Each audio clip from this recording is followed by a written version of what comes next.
This classroom lesson is a cooperative effort between the Wisconsin Public Service SolarWise for Schools program and the Create Energy Center.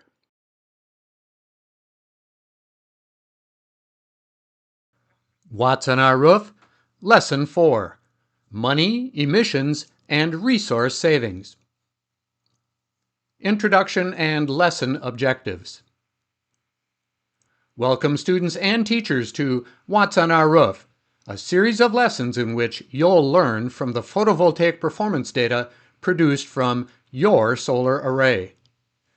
This is Lesson 4, Money, Emissions, and Resource Savings.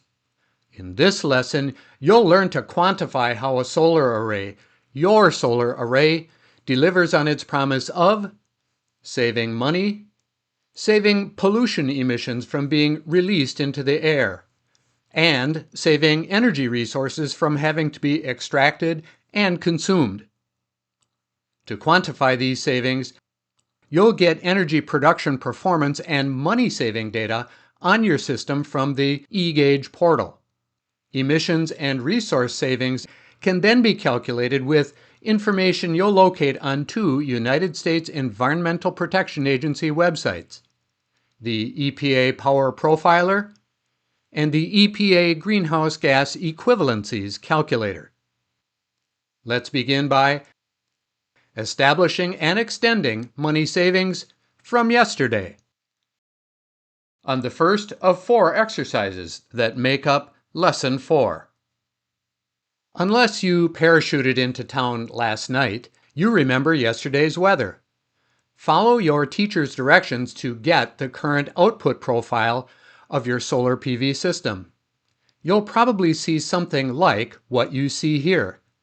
Later in the day production from yesterday and early in the day production from today, both shown in the last 24 hours leading up to this moment. You should know by now what you need to do to place only yesterday's production on a one-day graph. Here we are. Does the weather from yesterday seem to match what you see on your graph? As always, time is the independent variable on the x-axis. Power in kilowatts is the dependent variable on the y-axis. The electrical energy produced for the time period selected, as you know, is always provided here. The first of 5 exercises you'll complete in this lesson is titled Savings from Yesterday. It's the only one of the 5 we'll cover in detail. The 4 exercises that follow are all similar variations on savings from yesterday. Your first step in completing any of these exercises is to copy and paste and then crop a screenshot of the eGauge graph requested in the space provided. Your graph must show both axes, their scales, and the energy generated in kilowatt hours. To accomplish this, delete all the words in the space provided. Then crop and resize your graph to make it fit without expanding the frame. Make sure any personal information on the perimeter of the image is removed by cropping. On your graph, note the energy generated for the time period shown. Post that number in the kWh produced on this day column as you see here. Go back to your graph. Across from energy generated is the money saved during the time period shown. Post that number in the one-day money savings column as you see here. The money savings is based on the residential electricity rate charged in your community, a rate you may be familiar with. It could have been based on several electricity rates used by your energy utility. Using the residential rate gives you the money you would save with this solar PV system in place at your home. This may or may not be a realistic number depending on the size of your school's system. Currently, the average residential PV system installed in America is between 6 and 10 kW. To establish the residential rate, take the one-day money savings and divide it by the kilowatt hours produced on this day. The answer gives you the electricity cost per kilowatt hour, which you'll enter into the table as shown. And to repeat, that rate, the residential rate, is what your utility charges you for the electricity you use in your home. Let's imagine the one-day money savings is an average day. Multiplying it by 365 days in the year will give you 1 year savings. Enter the 1 year money savings in your table. Now we'll establish and extend emission savings from your array yesterday. We'll focus on the 3 primary air emissions saved by using a renewable energy system. They are carbon dioxide, sulfur dioxide, and nitrogen oxides. The first part's easy. You've already determined the energy generated for one day. You may recopy that number in the first column, kWh produced on this day, down the page. Next, you'll go to the United States Environmental Protection Agency Power Profiler webpage to get emissions information. Let's take a brief tour of the Power Profiler splash page. One of the most notable features? The fuel mix chart. It shows the mix of energy resource fuels used in each electricity grid, E-grid, region of the United States. Shown too is the national average mix of resource fuels. Check out the interactive features of this chart. In other places on this page are maps of the individual E-grid regions. Like states, their boundaries are rooted in politics, economics, and historical developments. Elsewhere on the page, you'll find an interactive emissions rates chart organized by E-grid subregions. It charts the 3 atmospheric emissions we're interested in: carbon dioxide, sulfur dioxide, and nitrogen oxides. To zoom in on your E-grid subregion, enter your zip code here and click Go. Just below, it'll give you your E-grid subregion acronym. Mine's the Midwest region, and it'll highlight your region in blue. It'll also compare the fuel mix of just your region to the national average. For example, the natural gas burned in my region is about equal to the national average. But in my region, we burn considerably more coal than the national average. Comparisons like these are interesting and meaningful, but we're here to get the carbon dioxide, sulfur dioxide, and nitrogen oxides emissions rates. Click on CO2 if it's not selected by default. The bar graph will display your region's CO2 emissions in comparison to the national average. In my region, it's close to double the national average. Note the CO2 emissions rate is provided in pounds of carbon dioxide per megawatt hour. You need to convert this to kilowatt hours, a much more standard usable unit. Divide your region's pounds of CO2 emissions per megawatt hour by 1,000 to convert it to kilowatt hours. Enter the quotient into your table. Then multiply to get the pounds of CO2 emissions saved by your solar PV array from going into the air yesterday, and enter it into your data table. Now click on or select SO2. As you can see, even though my region burns a lot more coal than the national average, it releases less SO2 into the atmosphere. Repeat the process you learned just a moment ago with your region's CO2 emissions rate to establish the pounds of SO2 emissions saved by your solar PV array from going into the air yesterday. Now select nitrogen oxides. Establish the pounds of NOx emissions saved yesterday with your solar array by repeating this process. Next, we'll imagine, as we did with money savings, that yesterday was an average day of the year. Each of your emissions savings multiplied by 365 will provide you with the pounds of CO2, SO2, and NOx emissions saved by your array over a full year.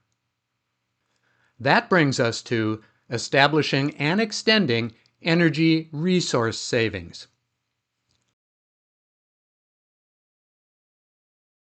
You'll go to the Environmental Protection Agency Greenhouse Gas Equivalencies Calculator for the information you need. Here we'll convert the energy data into concrete terms we can better understand. Scroll to Step 1. Enter and convert data. Select Energy Data to convert. Under Enter Data, click on Kilowatt Hours Avoided. Kilowatt hours of electricity saved from being used because your PV system produced them instead. Type the very convenient number of 1 into the amount box. Then enter your zip code to get resource equivalency data specific to your location. Click on Convert Data. A variety of equivalencies to 1 kilowatt hour of electricity avoided in your region will appear. Here are some examples. 1 kWh of electricity avoided in my region is the energy equivalent of 2 miles driven by an average gasoline-powered passenger vehicle. It's also equivalent to about 7/10 of a trash bag of waste recycled instead of landfilled. It's equivalent to almost 1/10 of a gallon of gasoline consumed. In my region, 1 kWh of electricity avoided is the energy equivalent to 54 smartphone chargings. We're after this equivalency, though, the pounds of coal that would have to be burned to generate the 1 kilowatt hour of electricity our solar PV system produced instead. Enter that number into your data table as the pounds of coal equivalent per kWh. Do the multiplication to get the one-day coal equivalent savings. It needs to be said, no region in the United States uses only coal to generate its electricity. So why are we singling out coal? Coal is a legacy fuel in the United States. Interestingly, about 100 years ago, it dominated the energy scene. True, its use has declined in recent decades in favor of cleaner energy resources, but it's still being used in considerable quantity in America. It's also a commodity you're familiar with. You may have held charcoal briquettes in your hands. You have a reference point for it. So take yesterday's one-day coal equivalent savings and multiply it by 365 days. The quantity you get would be the 1-year coal equivalent savings if yesterday was an average day of solar PV production. It's worth taking a moment to appreciate these numbers. Each result you see here.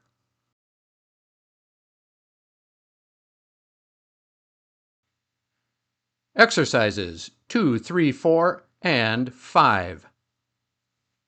Now you'll do all of this a few more times. There are 4 more exercises to complete. The first 3 closely resemble the one you've just completed. The last one is a little different, but similar.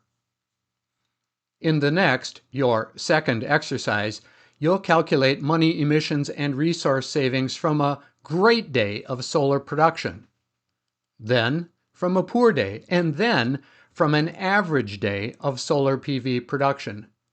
But before you begin the next 3 exercises, something needs to change.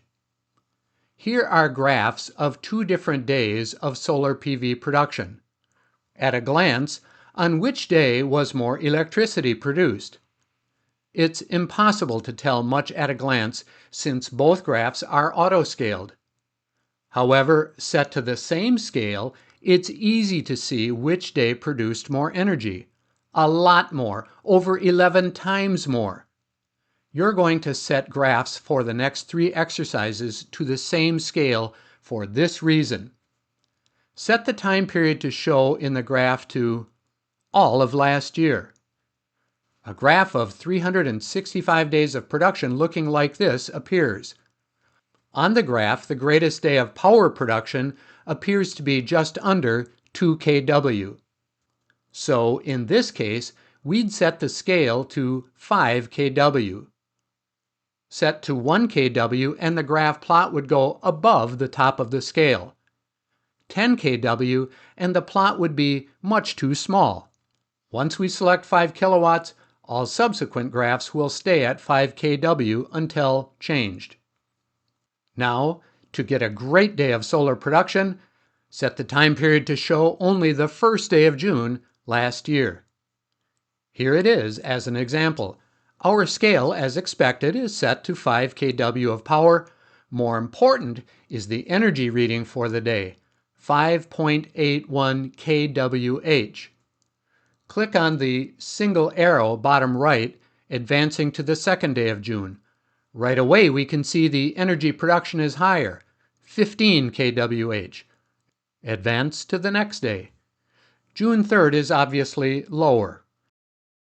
Advance again and again through the whole month of June to find the day of highest energy production. Here's my best day of June, a day of cloudless skies that generated 17.4 kWh of electrical energy. For this exercise, then, we'd select June 10 as our great day of solar production. Just like our yesterday exercise, you'll paste in a graph of the day. Enter energy production for the day in the first column of the data table in every row. Then complete the exercise across each row as shown earlier. By the way, you'll be asked later why it makes good sense to look for a great day of solar production in June. Also asked why it makes sense to look for an average day of PV production in March and a poor day in December. Now, we'll get that poor day of solar production. Let's go to December 1st of last year. On December 1st, the array didn't produce even 1 full kilowatt hour of energy. The next day was higher at 2.33 kilowatt hours. Remember, we're looking for the lowest day of production this time. On December 3rd, production is even higher. It turns out that for this December, the 11th was the date for lowest energy production, 354 watt hours. 0.354 kilowatt hours would then be posted as the poor day of solar production. Starting with that number, the rest of exercise 3 may be completed. Our savings from an average day of solar production requires a little different approach. Set the time period to the whole month of March last year. Take the energy generated for the month of March and divide by 31 days to get the daily average for the month. Now go to March 1st. Move through the month of March to select the day that most closely matches the average you calculated. In this case, it's March 8th. Then complete exercise 4 in the same way you learned how to do the others. That brings us to the 5th and last exercise in this lesson, annual and lifetime savings from 1 year of solar production. Begin by setting the time period for all of last year. Here's what the 1-year output profile looks like, set to a scale of 5 kW. There's no reason to keep that scale now, so reset it to auto scale. The graph now occupies most of the available space. Take note of the energy generated number. Like on this graph, it's probably given in units of megawatt hours, MWH. To complete this exercise properly, it must be converted to the unit we've been using all along, the familiar kilowatt hour, kWh. Determine how to do this correctly, then divide it by the number of days in 1 year. Post it into exercise 5 and complete the remainder of the exercise in much the same way as the others. You've now learned how to perform all of the exercises for this lesson. Here's Lesson 4 in review. Your solar array. saves money, saves pollution emissions from being released to the air, and saves energy resources from having to be extracted and consumed. Look carefully at the annual and lifetime money, emissions, and resource savings in Exercise 5. Money, emissions, and resource savings. There's a lot to like about your solar array. Now complete additional work for this lesson assigned by your teacher. Then move on to Lesson 5 of Watts on Our Roof.